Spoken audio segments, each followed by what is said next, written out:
Coming up, Jordan's Tzu Chi volunteers help children without medical care receive the surgery they need. And we visit Penghu, Taiwan to see how invasive plant life is taking over the local scenery. Welcome to DaAi Headlines. I'm Lee-Shioda. Thank you for joining us. We begin today's program with a look at the two-day medical-free clinic that took place in Cambodia's Pursat province and meet some doctors participating at the medical outreach to see what they took away from this experience.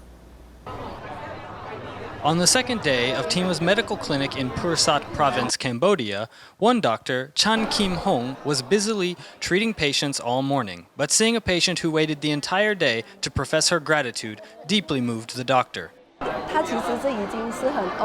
She's really hungry and tired, but she doesn't complain at all. She simply was grateful and gave us a genuine smile. I was so touched by her attitude. Pediatrician Dr. Liao Kim Hui strives to show respect for his patients and compassion in his work, always greeting patients with a smile. Although this is our first time here, we want to keep our enthusiasm as we continue forward. We want to continue to let it empower us moving forward. We don't want to lose our spirit. Also participating in this medical clinic is a single doctor of Indian descent. She took the opportunity to discuss healthy eating and lifestyle habits with the patients, since she is worried about the lack of healthcare infrastructure here in Cambodia. When the service not reached them, I think it is very nice to help this kind of people, rather than the satisfaction is different. Since 90% of the patients do not understand English or Chinese, the doctors rely on the help of a Cambodian medical student to serve as a translator. Pediatrician Dr. Koo Boon Hok takes every opportunity to express his respect and Tzu Chi's love for his young patients. Everyone, we give a bow to show them that, we respect them. When you respect them, they feel very good because no doctors seldom do they bow to the patient. When we bow with them with heartfelt sincerity, they already felt our love. Also at the clinic is a single Cambodian physician, Dr. Song Pep. He will act as Tzu Chi's seed here in Cambodia, and if patients need follow-up treatment, they may be referred to him. Taking small steps at first, with clinics like this one, everyone hopes that regular volunteers and medical volunteers will increase here in Cambodia. Dr. Song Pep and everyone else are hopeful that a Tima branch might someday be established here. Adequate medical care is needed in many parts of the world. After the Syrian civil war broke out, many people, including women and children, escaped to Jordan. But when the children become sick, they have no means to seek medical help. Therefore, Tzu Chi volunteers in Jordan find ways to help them, including trying to make these children forget the pain associated with surgery.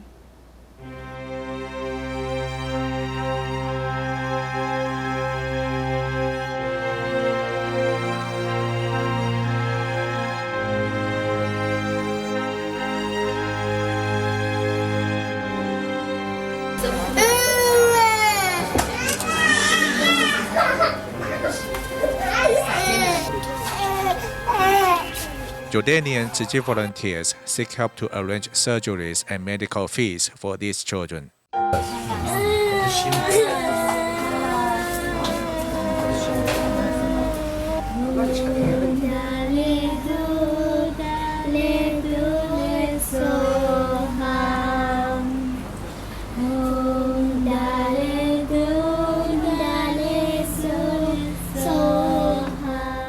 The war has been brought what seems to be an endless winter to the Arab world, but Tzu Chi volunteers in Jordan are radiating love in this sea of darkness and despair. In 2005, Hurricane Katrina made landfall in New Orleans, Louisiana. The damage it caused was so severe, to this day, New Orleans is still recovering from it. A lot of Katrina's survivors moved to Baton Rouge to rebuild their lives. Yet no one could have imagined encountering another extreme natural disaster like Katrina again. A Vietnamese immigrant, Hung Thi Nguyen, was one of them. Here's his story.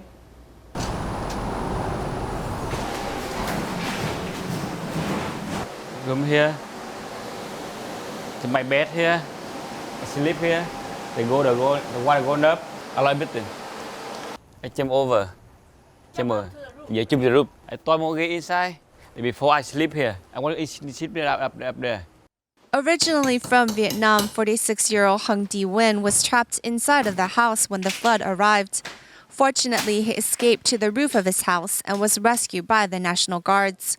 This flood experience isn't new to him. He is also a survivor of Hurricane Katrina. His neighborhood was forced to evacuate, and he had no choice but to leave New Orleans in 2005.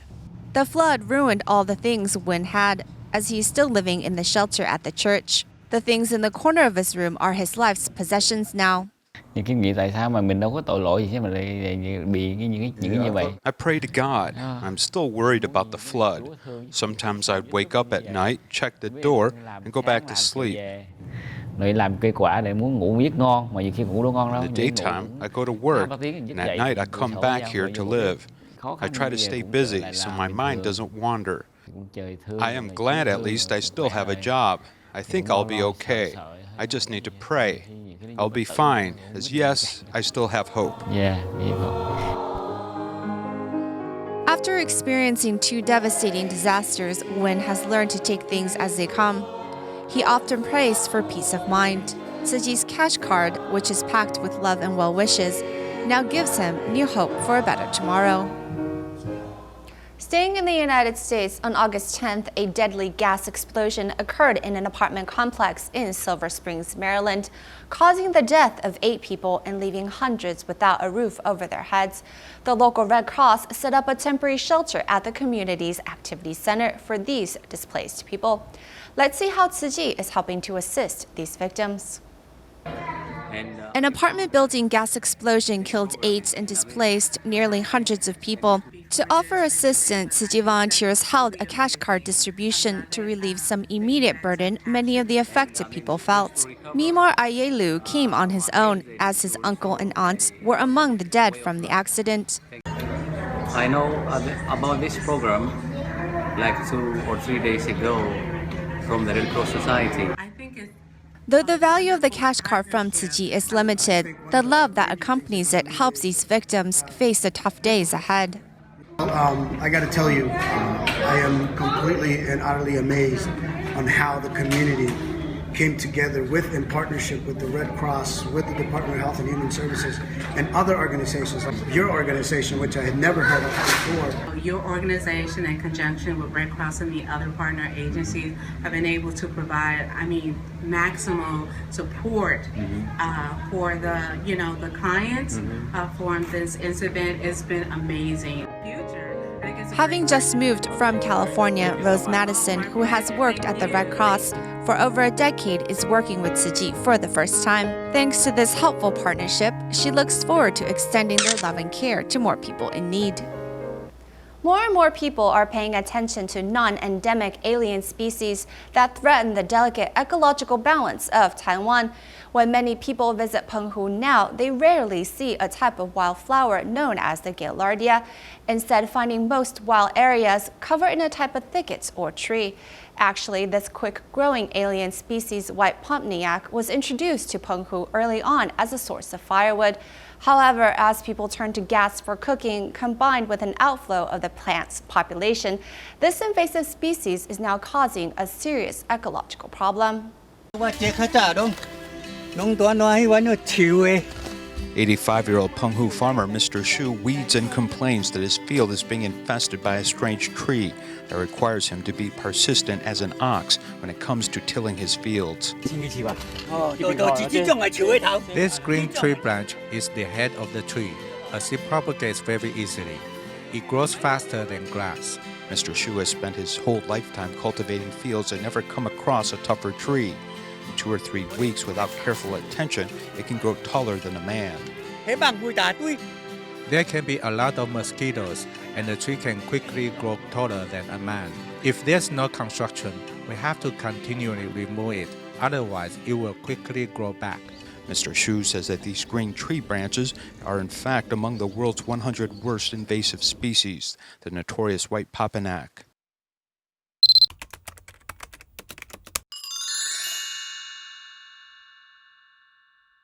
This is a white Popniak pod whose reproductive ability is very strong, and within just 1 to 2 years of age, it can bear fruit, with every tree being able to produce 10 to 20,000 seeds.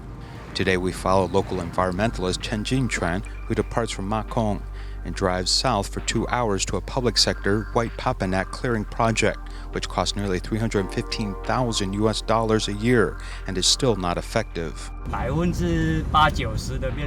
to 90% of the area is already covered by white Papanak, with Galladia already being crowded out. Before, we simply had an eradication plan and no follow-up measures. After several years of implementation, we only saw limited effectiveness because it would return again and again. This is Penghu's Aimen, whose landscape used to be entirely covered with short grass, but as we look to the south, all we can see is white Popniak, which has totally changed the landscape of Penghu. And looking from above, all the plants that we see are white Papanak, with almost nowhere having the sea of Gaillardia flowers, which Penghu was once known for.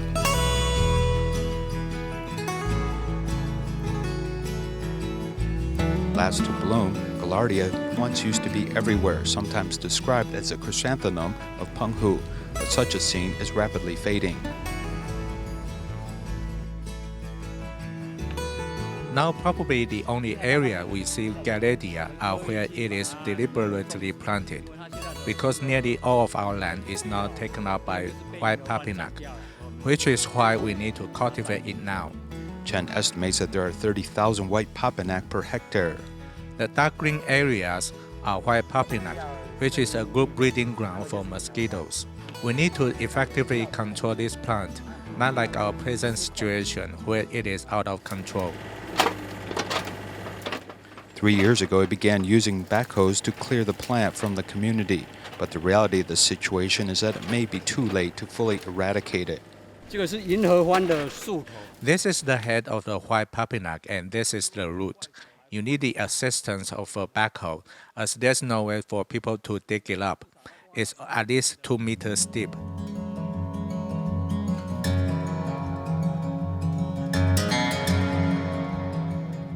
Going back to the time the island was covered with chrysanthemum-like flowers is also ironic, because the Gaillardia is not a native plant to Penghu, but introduced from the Americas and then quickly spread in the wild. Now this alien species has been supplanted by an even stronger variety, which is posing an even more serious ecological disaster. In Taiwan, a couple from Keelung's Chidu are Tzu Chi care recipients. Despite the fact they are highly educated, the wife suffers from mental illness and is unable to do household chores. After 2 years of caring for the couple, Tzu Chi volunteers finally obtained permission to help clean up their cluttered home. Writing in English and Chinese can be seen on wall throughout this house. This is where the Xie family lives in Keelung's Chidu area. Local Tzu Chi volunteers have long kept a watchful eye on this household. This couple were highly educated. Unfortunately, the wife suffers from mental illness. She cluttered their house with trash and waste, causing some of their doors to be stuck shut. We should have cleaned up the house for them last year, but due to some reasons, the homeowner refused our assistance. This year, we could finally help after receiving notification from the homeowner's sister.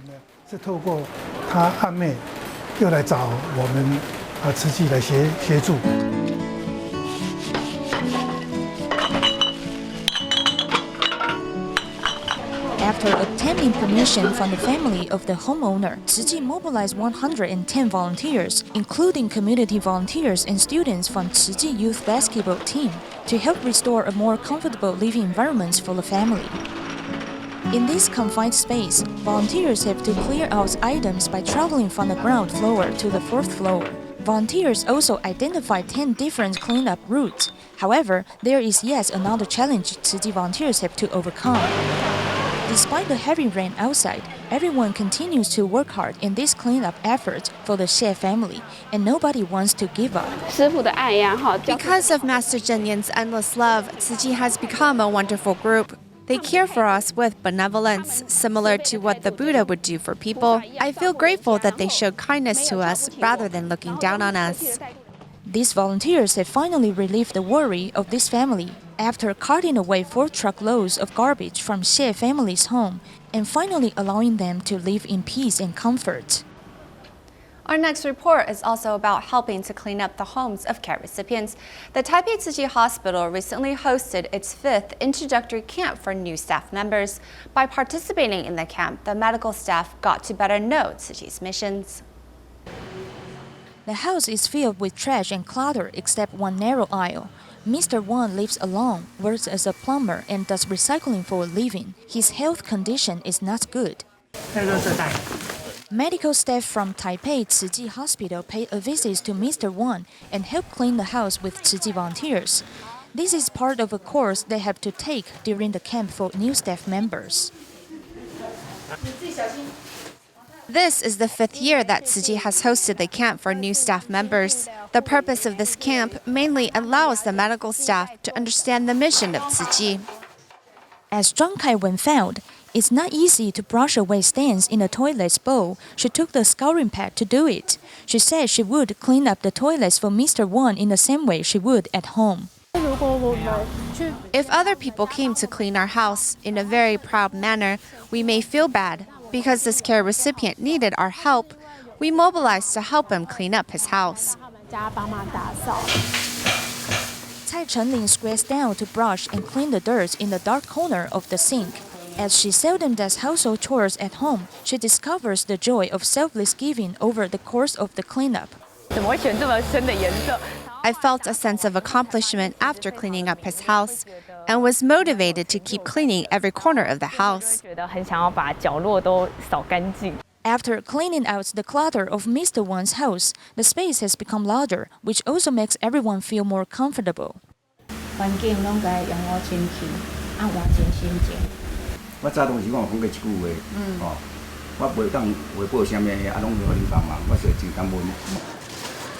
Every year, Taipei Tzu Chi Hospital may include a similar cleaning exercise for new staff members.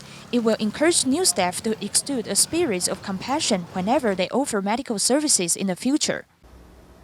In香兰village of Taidong's Taimali Township, many in the community have been struggling through the wet and windy Taiwan summer in homes damaged by Typhoon Nepartak.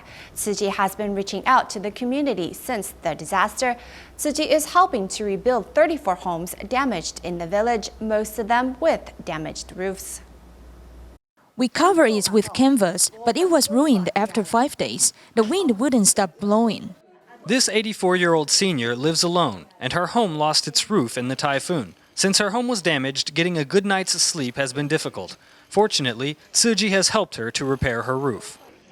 Tzu Chi has shown so much love, helping me re-roof my home. I'm happy now, thanks to everyone's help.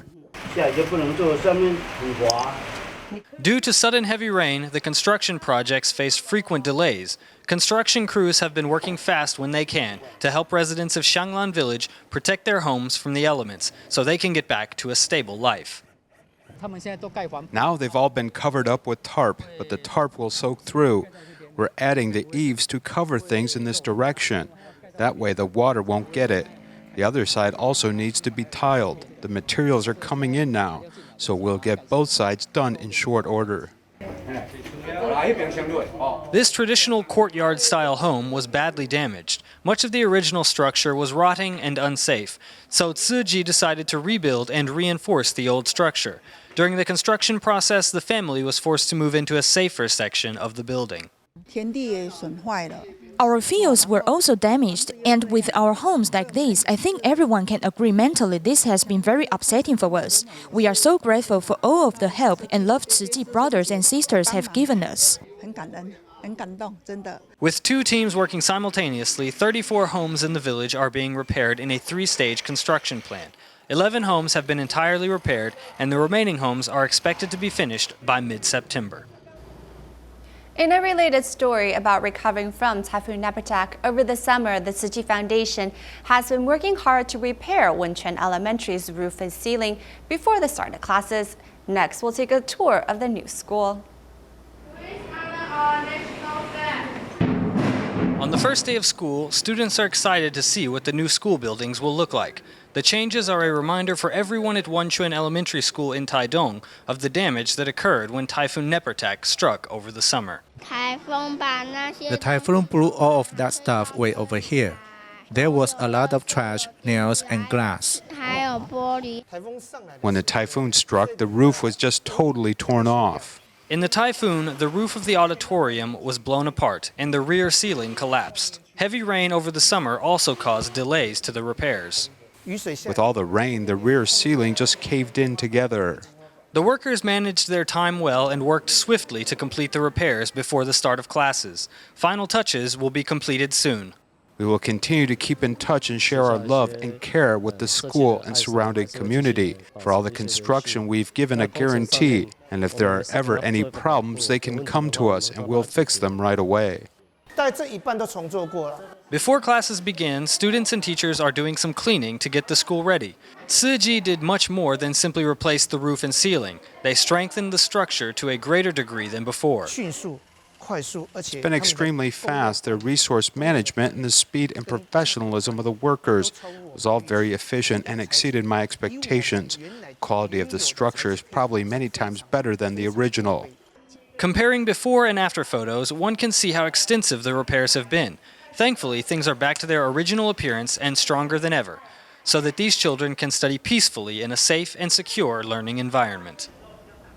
To welcome first graders to Taipei's Xisong Elementary School, a special activity was held on August 28th, allowing grandparents and grandchildren to participate in games and activities near the school's main entrance. Here's more. Monday is the first day of school, and while older elementary school students play in the schoolyard, first graders are quite nervous and shy as they are starting school for the first time. Here we can see a number of them with their heads down on their desk. This elementary school is working hard to reduce the anxiety of first graders. Inviting grandparents and parents to accompany their grandchildren to go to school together. She told her mother that she had been shaking and shaking in fear. We hope she can safely and smoothly complete the semester of school. She's really nervous because she never came here before. Really very nervous.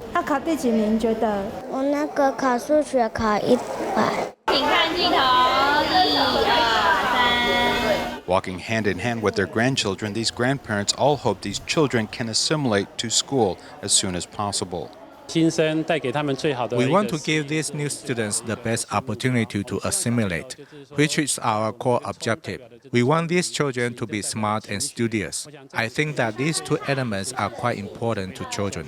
These children are now writing their names in their textbooks and are quickly developing the right attitude to develop a studious and happy attitude towards learning and growing up. In Malaysia, the Confucian Private Secondary School invited Tzu Chi volunteers to teach their students how easy it is to make vegetarian mooncakes. The students were happy to partake in such a fun activity.